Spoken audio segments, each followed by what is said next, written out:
सावित्रीबाई फुले पुणे विद्यापीठ द्वितीय वर्ष विज्ञान मराठी अभ्यास पुस्तक मराठी कथादर्शन या पुस्तकाचे संपादन केले डॉक्टर शिरीष लांडगे, सुनीता राजे पवार, डॉक्टर शांताराम चौधरी।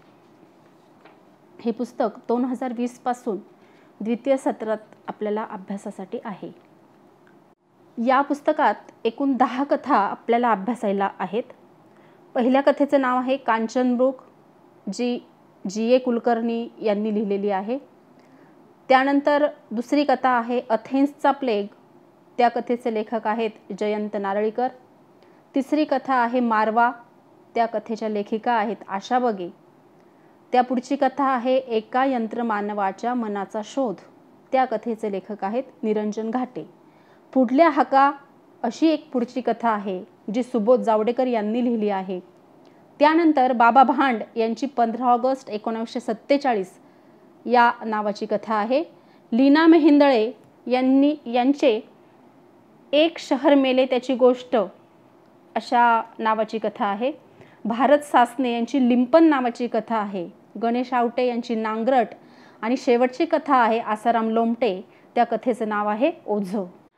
आज ह्या पहिल्या भागामध्ये आपण या संपूर्ण कथादर्शन पुस्तकाचं जे संपादकीय आहे ते काय आहे ते बघणार आहोत। गोष्ट सांगणे आणि ऐकणे ही माणसाची सहज प्रवृत्ती आहे। आपण काऊचिवच्या गोष्टी ऐकत लहानाचे मोठे झालो। गोष्टींनी आपले भावविश्व अनुभवविश्व समृद्ध झाले आहे। गोष्टीचा जन्म हा भाषेच्या जन्मा इतकाच प्राचीन आहे। या गोष्टीतून आजची कथा विकसित झाली आहे।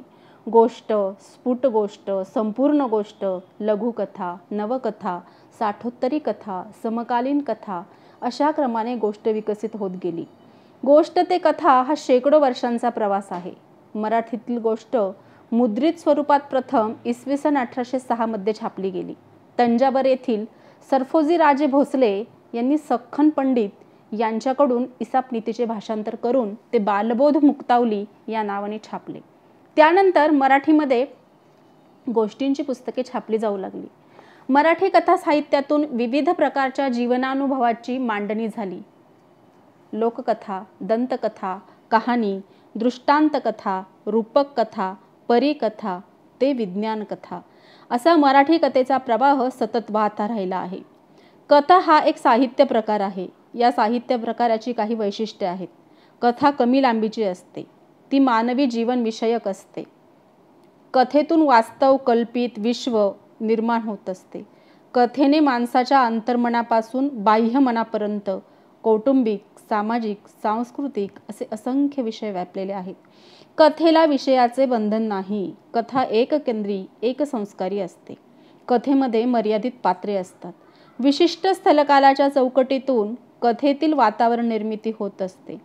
निवेदकाच्या दृष्टिकोनातून निवेदक कथात्म आशय कथन करीत असतो। कथेच्या रचनेचे अनुभवाच्या दृष्टीने अनेक उपप्रकार संभवतात। ऐतिहासिक, पौराणिक, सामाजिक, ग्रामीण, प्रादेशिक, दलित, विज्ञान कथा, फॅन्टसी, गूढकथा, रहस्यकथा असे हे प्रकार होत। अशा या दीर्घ परंपरा असलेल्या समृद्ध साहित्य प्रकारातील काही निवडक कथांचे मराठी कथादर्शन हे एक संपादन आहे। या अभ्यास पुस्तकामध्ये इसवी सन 1960 नंतरच्या निवडक मराठी कथा समाविष्ट केल्या आहेत। या कथांच्या वाचनातून विद्यार्थ्यांना विविध जीवनानुभवांचे आकलन व्हावे, त्यांना समृद्ध जीवन दर्शनाचा प्रत्यय यावा, त्यांच्या जीवनविषयक दृष्टिकोन विकसित व्हावा, त्यांच्यामध्ये कथा या साहित्य प्रकाराविषयी आवड निर्माण व्हावी असे काही उद्देश समोर ठेवून मराठी कथादर्शनची निर्मिती केली आहे। या कथातील आशयविश्व, जीवनचिंतन, दुःख, दारिद्र्य, विषमतेची दाहकता, स्वातंत्र्याकांक्षा, मानवी जीवनातील समस्या या विषय सूत्रांवर आधारलेले आहे। तसेच या कथा गतकाळ, वर्तमान काळ, संभाव्य भविष्यकाळ अशी कालिक जाणीवही देतात। या संपादनामध्ये विज्ञान कथा अधिक आहेत। विज्ञान कथेचे आकलन करीत असताना काही बाबी लक्षात घ्याव्या लागतात। विज्ञान कथांमध्ये वैज्ञानिक दृष्टिकोन महत्त्वाचा असतो, त्यामध्ये प्रचलित विज्ञान गृहीत धरावे लागते। निरंजन घाटे विज्ञान साहित्याची व्याख्या करताना म्हणतात, विद्यमान विज्ञान तंत्रज्ञानाच्या प्रगतीचा भविष्यकाळाचा प्रक्षेप करून भविष्यकाळातील मानवी जीवनावर त्याचा कोणता परिणाम झालेला असेल त्या काळातील समाज कसा असेल, मानवी परस्पर संबंध कसे असतील याचे चित्रण करणारे साहित्य म्हणजे विज्ञान साहित्य. आणि इंग्रजीत अशा साहित्याला सायन्स फिक्शन म्हणतात. G.A. कुलकर्णी यांची कांचनमृग ही एक रूपक कथा आहे. व्याधाला कोणीही न पाहिलेल्या दुर्मिळ अप्राप्य कांचनमृगाचा त्याच्या प्राप्तीचा हव्यास असतो. तो कांचनमृगाची मृगया म्हणजे शिकार करतो. जेव्हाही मृगया तो इतरांना दाखवितो तेव्हा तो कांचनमृग नसून सामान्य मृग निघतो. या भ्रमनिरासाच्या दुःखाने व्याध स्वतःचे जगणेच हरवून जातो. अखेरीस वृद्ध व्याधाला कांचनमृग सांगते की अप्राप्य वस्तूंच्या मागे धावण्यात जी धुंद जीवघेणी हर्षवेदना असते तिचे स्थान क्षुद्र स्वामित्व कधीच घेऊ शकत नाही. कांचनमृगाला कांचनमृगाचे प्रतिबिंब देखील दिसण्याचे भाग्य नाही. जगण्यातील ही वास्तविकता व्याधाला उमजते, पण वेळ सरल्यानंतर. अवकाशात दिसणाऱ्या तारांच्या आकृतिबंधाचे एक काल्पनिक कथेतून जीवन चिंतन प्रकट होते. कथेतील व्याध कांचनमृग या प्रतीकातून मानवाच्या अप्राप्य गोष्टींचा हव्यास आणि त्यांच्या अप्राप्तीमुळे येणाऱ्या असमाधानाचा अन्वयार्थ कलात्मकतेने उलगडतो. कथेतील गूढ वातावरणात आणि चिंतनातून जीवनातील एका शाश्वत सत्याचा प्रत्यय येतो. जयंत नारळीकर यांची अथेन्सचा प्लेग ही विज्ञान कथा आहे. या कथेचे कथानक 22व्या शतकात घडते.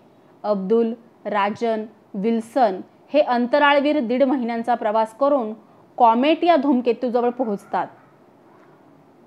कॉमेट या धूमकेतूतून बाहेर पडणाऱ्या पदार्थांचा अभ्यास करण्यासाठी अंतराळयानातून बाहेर पडलेल्या अब्दुलचा विषाणू संसर्गामुळे मृत्यू होतो. हा धूमकेतू ख्रिस्तपूर्व 430 मध्ये पृथ्वीजवळ आला. त्यावेळी अथेन्स शहरामध्ये प्लेगची साथ पसरली. त्यावेळी या साथीचा मुकाबला अथेन्सच्या संस्कृतीला करता आला नव्हता. त्यानंतर पुन्हा हा धूमकेतू पृथ्वीजवळ आल्यामुळे विषाणूंचा संसर्ग पृथ्वीला होणार असतो. यावेळी सध्याच्या संस्कृतीला या साथीचा मुकाबला करता येईल का, असे प्रश्नचिन्ह ही कथा उपस्थित करते. या कथेचा आशय सध्या कोविड-19 या विषाणूमुळे निर्माण झालेल्या जागतिक महामारीशी नाते सांगतो. मात्र ही विज्ञान कथा जयंत नारळीकर यांनी 1985 मध्येच लिहिली. विज्ञान कथातून लेखकांच्या प्रतिभेचा, द्रष्टेपणाचा प्रत्यय येत असतो. त्याचा प्रत्यय अथेन्सचा प्लेग या कथेतून येतो. जयंत नारळीकर हे एक खगोलशास्त्रज्ञ आहेत. ते विज्ञान कथाकार आहेत. त्यांच्या कथा लेखनापूर्वी मराठीत अद्भुत, कल्पित, चमत्कृतीपूर्ण विज्ञान कथा लिहिल्या गेल्या. नारळीकरांनी विज्ञानाला मराठी साहित्यात सुप्रतिष्ठित केले. विज्ञान कथेला वाङ्मयीनदृष्ट्या सिद्धही केले. मारवा ही आशा बगे यांची कथा आहे. स्मरणरंजनात हरवलेले वृद्ध आबा आणि परंपरेला जपत वर्तमानाच्या धावपळीतील तरुण रघुनाथ या पिता-पुत्रातील भावसंबंधांची ही कथा आहे. महादेव मंदिरामध्ये होणाऱ्या पारंपरिक उत्सवामध्ये या दोघांचीही मने गुंतली आहेत. त्यांच्यामध्ये हा समान दुवा असला तरी त्यांचे दृष्टिकोन भिन्न आहेत. वृद्ध पित्याची हरवत चाललेल्या भूतकाळामुळे येणारी कातरता, पुत्राकडून अपेक्षा, होणारी द्विधावस्था आदी भावनिक पैलू कथेतून तरलपणे अभिव्यक्त होतात. मारवा या शीर्षकाशी नाते सांगणाऱ्या कथेचा प्रारंभ अखेर महत्त्वाचा आहे. कथेच्या प्रारंभी उन्ह उतरणीला लागली तर शेवटी मंदिरात रघुनाथाच्या मारव्यातला षडज सुरेल, स्थिर आणि खडा आवाज लागला होता. ही वाक्य प्रतिकात्मक आणि अर्थपूर्ण आहेत. मारवा हा संगीतातील एक राग आहे. या रागातून वैराग्याची भावना निर्माण होते. संगीतातील पहिला स्वर सा आहे. त्याने शास्त्रांमधील नाव षडज आहे. षड म्हणजे 6. मूळ स्वरांपासून पुढील स्वरांची निर्मिती होते, म्हणून या स्वराला षडज म्हणतात. या प्रारंभ आणि अखेरच्या प्रतिकात्मक वाक्यातून मानवी जीवनाचे प्रवाहीपण, त्यामधील परंपरा आणि नवतेचे अभिन्नत्व सूचित होते. त्यानंतर निरंजन घाटे यांची एका यंत्रमानवाच्या मनाचा शोध ही एक विज्ञान कथा आहे. सदानंद आणि यंत्रमानव अशा मोजक्या पात्रांच्या संवादातून, नर्म विनोदातून ही कथा फुलत जाते. या विज्ञान कथेला यंत्रमानवाने घेतलेला मानवी मनाचा शोध प्रकट होतो. यंत्रमानव माहिती, ज्ञान, क्षमता आदी सर्वच बाबतीत प्रगत आहे. तर मानवी मनाच्या निर्मितीमागे अब्जावधी वर्षांच्या उत्क्रांतीचा इतिहास आहे. या असमानतेमुळे यंत्रमानवाच्या मनाचा शोध अपूर्ण राहतो.